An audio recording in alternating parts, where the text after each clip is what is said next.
hero for Victor. They picked up everything except for Victor's hero. Lap. Okay. Lap. I like that. I like that a lot. I like that a lot. I'm into it. Are you into it, Wolf? No, he's into Uranus. Yeah, no, I mean, Lapu Lapu makes a lot of sense here because of the Eve. Yeah, and Uranus only works with Filipino teams, so yeah. That's most importantly. But yeah, kidding aside, the Uranus will not give them anything in here, actually. The Lapu Lapu, that will achieve something because it has control against the Eve. And the Uranus just doesn't make sense. It's true. It's true.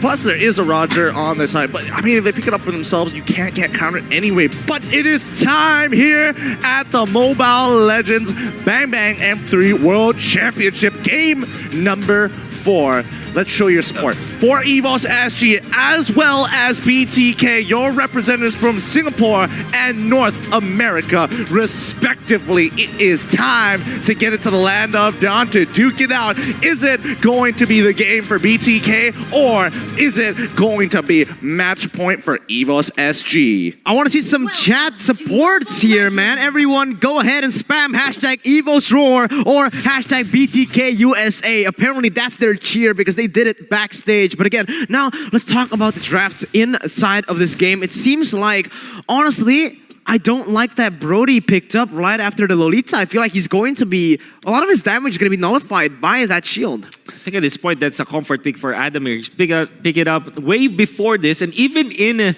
the MPL that we saw, EVOS SG as well as the PLI, they want to pick that hero for Adamir. Speaking of which, Lethal Wanderer is going to be a 4v3 situation, and Gear's going to commit towards, as we already see Hot Potato going in. He doesn't do necessarily good damage in the early stages of the game, and that's why they back away. Lethal Wanderer falling into the hands of BTK. That's why I kind of dislike this Hayabusa picture. I like it because it's something different and it's fun, but again, you're going up against a Lolita. That's a person with an on-demand stun, and it's going to be really hard for you to crack that back line with the Lolita just constantly being there, babysitting the marksman. Speaking of babysitting here, the question is whether Adamir is going to get support from his side. JPL is hugging him so far, but the rest of BTK, it looks like they understand that they are going to leave Lapu on an island for now. Yep, Lapu Lapu versus the Yuzong, it's a very stalemate kind of match wherein surely somebody can win with that, but if they're both playing it correctly, nobody should die in this lane. But their contributions to the team fight that will come when the turtle happens, that is definitely the thing that you have to look for. Maybe if the Lapu Lapu can force Gear to use the ultimate before the turtle happens, might be a good thing, but if the Yuzong plays this correctly, you will be able to use that ultimate when the Lord does respawn. Yep. Speaking of neutral objectives here, it looks like the rest of the team of BTK are going to be rotating together to get on top of this turtle. The question is, how are they going to take this fight? It looks like they're not rushing it. They're trying to bait it out, see if EVOS SG makes the first move, and already the rotations are coming out quick from EVOS SG's side. They are looking to punish Fried Chicken. I like the fact that EVOS SG have adapted very, very fast into this game. The stun comes in onto Fried Chicken, and they've actually rotated to the top side, playing for that Brody. Because, again, in these early stages, against the Lolita, against that Lapu Lapu, you won't be able to get the pressure on that bottom side, but maybe they might just go for it. Yeah, speaking of going for it, BTK now on top of the turtle. JPL getting heavily punished. Real Wolf manipulation already comes out. Victor gets the cancel. He's already using the Rage Blades here, but Mobazane struggling to deal with Gear as he's able to not be punished by any form of CC. Rage Blade coming out on top of Sayla so far. Can Victor finish it off? No, he manages to pull away. No kills, no deaths so far on either side. It's been a slow roll of a game, but this one, both sides are not willing to risk it. All Potato now getting into the middle of 3. That's going to be Gear going down. First blood by Razor going over to BTK. That was a really good fight by both of the teams, but BTK, they executed perfectly in the end, right? Yeah. Both of the teams engaged, disengaged, but BTK, they had more abilities up and ready here. Again, they have the Beatrix, whereas Adamir was in the top side. A lot of these damage coming in from EVOS SG comes from the abilities, and BTK just utilized that. Red team has slain the turtle. It's not exactly the jungler who will take it because he is far up.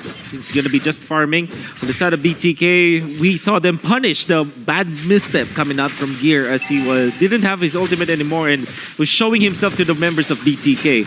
And Victor, he can just make this lane static so that it will not be pushed down by EVOS SG. And so far, BTK have taken the gold lead, but it's just very little. I think the next fight will come, the next Lord Turtle fight, where they do have the items on both junglers. War Axe, I think, should be the priority now for Potato. Yeah, he wants to get that early damage here, but here it comes. Fried Chicken clears the wave. Gear just doing Gear things. However, mid lane, we missed the action there. Shark goes and takes out Sayla, unfortunately.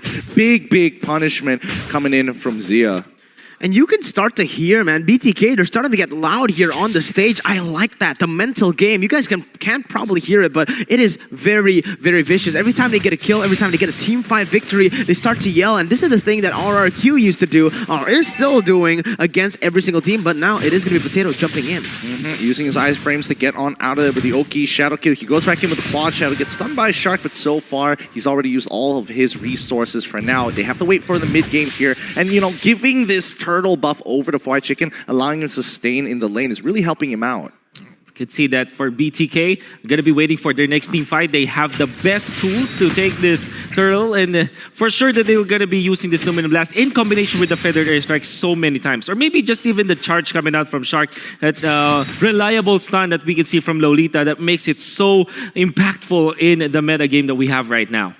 Again, I'm just going to keep on saying this. Shark is just so insane on this hero. Again, look at this. He just buys so much time, opens up the map, and JPL's caught. Oh, he already finds it into the real world manipulation. JPL should be going down here. Moba Zane is on the run. Can he get... Oh no, he gets knocked up by Gear's side. Can he roll out just in time? No, Gear finds the initial kill, but same goes for Victor. He's trying to zone out the entire back line. He flickers away, trying to pull through, but the child residue coming out, procced by Gear. They find the return hit, and you can see the passion on Gear's face. He is happy about that one. Oh, that was hype, man. That was a great fight, but look on the top side. Sure, BTK lose out on the fight, but they're so good at just responding to these failed fights, to these failed engages, and getting turrets and objectives on the board. The conversion rate is just insane in this game. Now, Fried Chicken's really just carrying out the slack that BTK, cleaning up the mess that BTK did in the mid lane. Surely BTK gets a kill. However, they receive so much damage from the real world manipulation, because as they picked off JPL, they took so much time. They were under the fire of the real world manipulation, and then eventually Gear caught up. That's why when Gear showed up in the mid lane, Mobazane was very low, and it only took a matter of a combo for this Yu Zhang to take down Mobazane. Yeah, I mean, both teams are taking this extremely seriously. Like, all the members of BTK, whoever wore glasses, have taken it off. They are taking this as seriously as possible. Nobody can afford to make a mistake. You know what's funny? Right here, right? Like, the things that they're able to abuse in this game, it's very minimal things. Like, I'm just going to say it right here for BTK. Why do they look so lethal in these 5v5 fights? It's all about the targeting. You can see even when Roger goes in, usually for me, I'm a normal player, I just go for the front, you know? I just go for whoever's low. But these players, it's such a minimal thing. Again, you could just target it, but they do it so well because the whole team does it together. We saw that in game number 2 where they were able to win it. I mean, game number 1, Mobazane actually, even with the human form when he's ranged, his shot selection is actually so good, and he's landing the first skill as well. So that meant that he's very efficient with his Roger. Speaking of efficient here comes Shark with a big setup on top of JPL. Nope, JPL manages to get on out of there with the conceal. All 5 members are out, and EVOS SG can't seem to get any pushes on towards this side. Victor doing a great job at making the lane very stale. JPL's trying to get on that, but real world manipulation is already out. Cancels early as Fried Chicken has position on Sayla so far, but no kills coming through. I'm not gonna lie, I'm a little disappointed by that. It just shows how competitive this game really is here. It is a match point to BTK. They don't want to lose this, but so does EVOS SG. They want to win this. They want to go to game 5, and so far BTK, they're giving a run for their money. The turtle is gonna spawn now, but they want to go for the Brody. Oh, Brody now getting attacked. Blast. He dies instantaneously as Fried Chicken making sure that Wesker is gonna blow him up. That was fast. That was such a genius play coming out from Fried Chicken. Instead of going for the usual Nibiru, he went for the shotgun and capitalized on the slow that was a component of the Luminous Blast. Yep, and now here comes Gear initiating on towards Turtle, going over to BTK side, but that's as much as they can get here. They don't find the angles, and they're also a member down, so it just isn't worth taking the risk. They bail on out of there, and we can see that BTK, they want some more. Oh my goodness. Fried Chicken gets up close and personal, obviously with a shotgun. Wesker this probably is the best usage of the Western that we've seen all tournament long. I mean, we've seen Ohe with the Renner and some of them great with the Nibiru's Passion, but this time Wesker being showcased by Fried Chicken. My oh my, just shows us how OP this hero is. Yeah, again, like I said, back in the Blacklist game, I feel like a lot of Beatrixes, they don't utilize a lot of the guns. They only utilize the sniper and instantly just, you know, they just use the range. They don't utilize this shotgun that's so good, the Wesker, man. Look at how Fried Chicken has been able to do it in the Blacklist game and here on the EVOS SG game. Well, I think we also have to keep in mind that he's using this Wesker in this particular game mainly because a large majority of the EVOS SG members are going to be melee. Yeah. So if they come on in, get in nice and personal, nice and close, they're going to get punished. Just like right now, as Shark once again flickering on top and getting Numen on blast. Great combinations, real world manipulation to reply, but it might not be enough. Here, going to go deep in towards enemy lines. He's looking for Fried Chicken. Can he get a big petrify here? No, he does not find it just yet, but he gets into the middle on top of Shark. Nibiru's Passion is going to be landing. Has the back line now getting attacked here as Victor already in. Adamir gets punished by Victor once again. Man coming in hot with the Earth Splitter. Oh my goodness, well played to BTK. EVOS SG, they're getting very desperate. You can see it, man. They didn't need to take that engage. They've lost gear. They've lost Adamir here in the fight. But what happened there was because JPL was picked off already. They went in without their main tank. That is the main setup for their composition to work.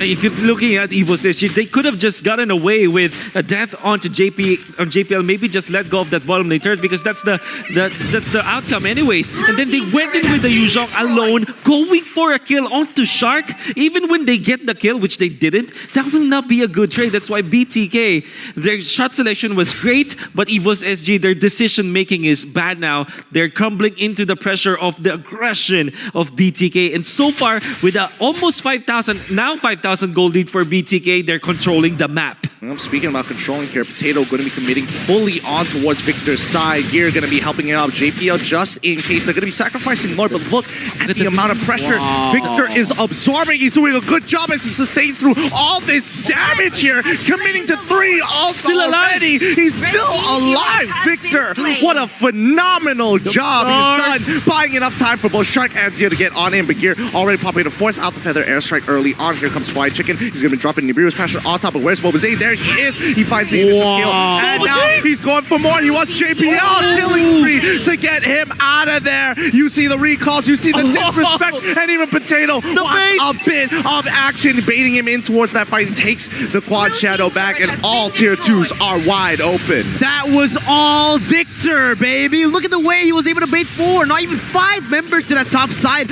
using all, draining the resources of EVOS SG as Mobazane comes in for that cleanup. And look at this, Potato. Oh, Zia managing to land the stun. They're looking for the end here. Gear runs right into the middle, but now BTK going to be dropping down Feathered Airstrike, getting as much damage as possible. Zia's really stepping up. They already find the kill onto JPL, and look to end the game. There you have it. BTK from the USA doing it once again.